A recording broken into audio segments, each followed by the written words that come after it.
Les malheurs de Sophie, chapitre 3. La chaux. La petite Sophie n'était pas obéissante. Sa maman lui avait défendu d'aller seule dans la cour, où les maçons bâtissaient une maison pour les poules, les paons et les pintades. Sophie aimait beaucoup à regarder travailler les maçons. Quand sa maman y allait, elle l'emmenait toujours, mais elle lui ordonnait de rester près d'elle. Sophie, qui aurait voulu courir à droite et à gauche, lui demanda un jour : « Maman, pourquoi ne voulez-vous pas que j'aille voir les maçons sans vous ? Et quand vous y allez, pourquoi voulez-vous que je reste toujours auprès de vous ? » La maman : « Parce que les maçons lancent des pierres, des briques qui pourraient t'attraper, et puis parce qu'il y a du sable, de la chaux qui pourrait te faire glisser ou te faire mal. » Sophie : « Oh, maman, d'abord j'y ferai bien attention, et puis le sable et la chaux ne peuvent pas faire de mal. » La maman : « Tu crois cela ?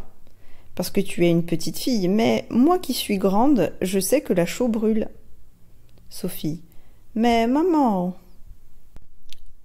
La maman, l'interrompant : « Voyons, ne raisonne pas tant et tais-toi. Je sais mieux que toi ce qui peut te faire mal ou non. Et je ne veux pas que tu ailles dans la cour sans moi. » Sophie baissa la tête et ne dit plus rien.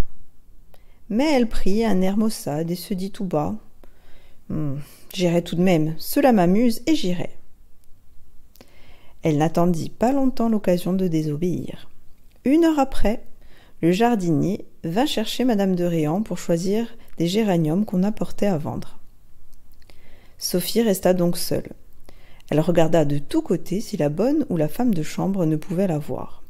Et se sentant bien seule, elle courut à la porte, l'ouvrit et alla dans la cour. Les maçons travaillaient et ne songeaient pas à Sophie, qui s'amusait à les regarder et à tout voir, tout examiner. Elle se trouva près d'un grand bassin à chaux tout plein, blanc et uni comme de la crème.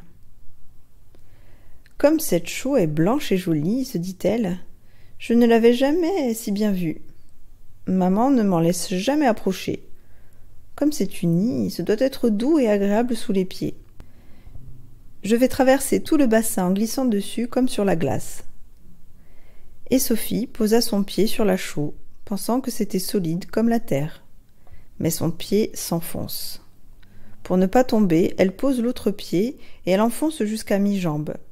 Elle crie. Un maçon accourt, l'enlève, la met par terre et lui dit : « Enlevez vite vos souliers et vos bas, mademoiselle. Ils sont déjà tout brûlés. Si vous les gardez, la chaux va vous brûler les jambes. » Sophie regarde ses jambes.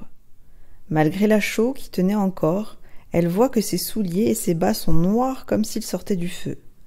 Elle crie plus fort, et d'autant plus qu'elle commence à sentir les picotements de la chaux, qui lui brûlaient les jambes. La bonne n'était pas loin, heureusement. Elle accourt, voit sur le champ ce qui est arrivé, arrache les souliers et les bas de Sophie, lui essuie les pieds et les jambes avec son tablier, la prend dans ses bras et l'emporte à la maison.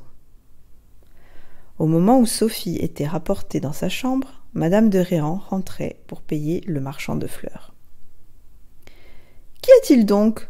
demanda madame de Réan avec inquiétude. « T'es-tu fait mal ? Pourquoi es-tu nu-pied » Sophie, honteuse, ne répondait pas. La bonne raconta à la maman ce qui était arrivé et comment Sophie avait manqué d'avoir les jambes brûlées par la chaux. « Si je ne m'étais pas trouvée tout près de la cour et si je n'étais pas arrivée juste à temps, elle aurait eu les jambes dans le même état que mon tablier. Que madame voie comme il est brûlé par la chaux, il est plein de trous. » Madame de Réan vit en effet que le tablier de la bonne était perdu. Se tournant vers Sophie, elle lui dit : « Mademoiselle, je devrais vous fouetter pour votre désobéissance. Mais le bon Dieu vous a déjà puni par la frayeur que vous avez eue. Vous n'aurez donc d'autre punition que de me donner, pour racheter un tablier neuf à votre bonne, la pièce de 5 francs que vous avez dans votre bourse et que vous gardiez pour vous amuser à la fête du village. » Sophie eut beau pleurer, demander grâce pour sa pièce de 5 francs, la maman la lui prit. Sophie se dit, tout en pleurant, qu'une autre fois elle écouterait sa maman, et n'irait plus où elle ne devait pas aller.